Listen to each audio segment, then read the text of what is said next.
আসসালামু আলাইকুম। এটা হচ্ছে আমাদের এনজিও কুষ্টিয়ার ওয়েব পোর্টাল। এই ওয়েব পোর্টালের অ্যাড্রেস হচ্ছে NGO-Kustia.org। যদি কোনো নতুন ওয়েবসাইট এই পোর্টালে নিবন্ধন করতে হয় তাহলে আমাদেরকে সর্বপ্রথম চলে আসতে হবে এই পোর্টালের একদম নিচে। যতগুলা প্রতিষ্ঠান নিবন্ধিত আছে সেই সকল প্রতিষ্ঠানগুলো আমাদের এখানে এইভাবে ক্যারোসেলের মাধ্যমে প্রদর্শিত হবে।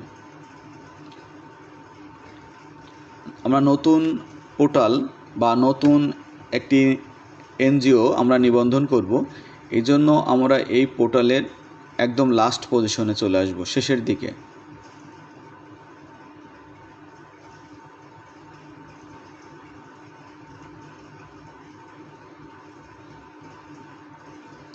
এই জায়গায় আমরা চলে আসব। আসার পরে এনজিও অ্যাপ্লাই, এই এনজিও অ্যাপ্লাইতে আমরা ক্লিক করব। এনজিও অ্যাপ্লাইতে ক্লিক করলে আমাদের এরকম একটা পেজ আসবে। এখানে আমরা প্রতিষ্ঠানের নাম দিব। আমাদের প্রতিষ্ঠানের ফুল নামও দিতে পারি, আমরা সংক্ষিপ্ত নামও দিতে পারি। অনেক বড় নাম হলে সেই ক্ষেত্রে আমরা নামটা ছোটও দিতে পারি বা বড়ও দিতে পারি, যার যেমন ভালো লাগবে। তাহলে আমরা এখানে প্রতিষ্ঠানের নাম দেব। এখানে প্রতিষ্ঠানের একটা সংক্ষিপ্ত নাম দিব। যেমন আমি যদি এখানে লিখি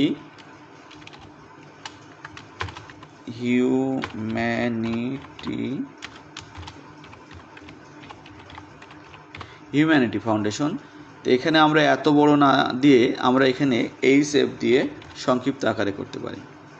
তারপর এখানে আপনারা ইমেল অ্যাড্রেস দিবেন, আপনাদের প্রতিষ্ঠানের ইমেল অ্যাড্রেস।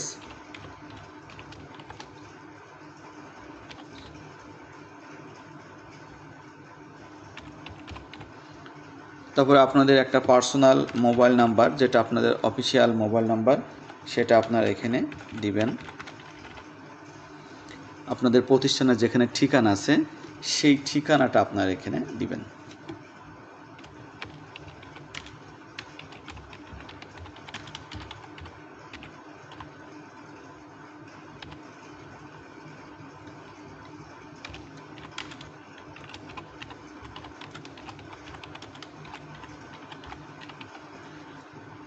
এবার আপনি এখানে একটা পাসওয়ার্ড দিবেন। আপনার ইচ্ছামতো 8 সংখ্যার একটা পাসওয়ার্ড দিবেন। আপনার যেমন ভালো লাগবে আপনি তেমন একটা পাসওয়ার্ড এখানে দিয়ে রাখবেন।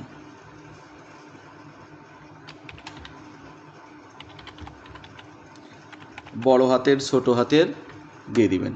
আচ্ছা, ইউজার আইডি অর্থাৎ হচ্ছে আপনি যখন আপনার সাইডে আপনার নিজস্ব তথ্য আপডেট করবেন তখন আপনার এই ইউজার আইডি এবং পাসওয়ার্ডের প্রয়োজন হবে। যেমন আমি এখানে দিয়েছি হিউম্যানিটি-ফাউন্ডেশন। আপনারাও চাইলে আপনাদের মতো করে একটা ইউজার আইডি দিবেন এবং আপনাদের নিজের একটা পাসওয়ার্ড দিবেন। সর্বশেষ আপনাকে এখানে একটা আপনার যে প্রতিষ্ঠানের লোগো আছে সেই লোগোটা এখানে দিতে হবে। লোগোটার সাইজ সর্বোচ্চ 200 কিলোবাইটের মতো হতে হবে।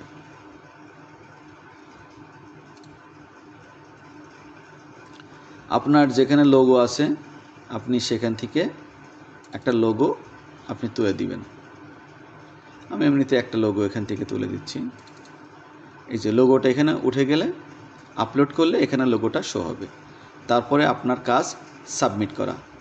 এই সাবমিট আপনি করে দিলে আপনার রেজিস্ট্রেশন হয়ে গেল। তারপরে কর্তৃপক্ষ এবং অ্যাডমিন এটাকে যাচাই বাছাই করে আপনাকে অ্যাপ্রুভ করে দিবে। যখন আপনার সাইটটা অ্যাপ্রুভ হয়ে যাবে তখন আপনার এই ধরনের একটা ইন্টারফেস পাবেন। এই ধরনের একটা পেজ আপনার জন্য তৈরি হয়ে যাবে। সেখানে তেমন কিছুই থাকবে না, এখানে সব কিছু আপনাকে আপনার মতো করে দিতে হবে। দেখেন আপনি যে শর্ট নাম দিয়েছিলেন, এই দেখেন আপনার সেই শর্ট নামটা। তারপরে হচ্ছে আপনি যে মোবাইল নাম্বারটা বা ইমেল অ্যাড্রেসটা দিয়েছিলেন, এই যেখানে আপনার ইমেল অ্যাড্রেস শো হবে, নিচে একটা মোবাইল নাম্বার শো হবে, এবং আপনি যে লোগোটা দিয়েছিলেন আপনার সেই লোগোটা এখানে শো হবে।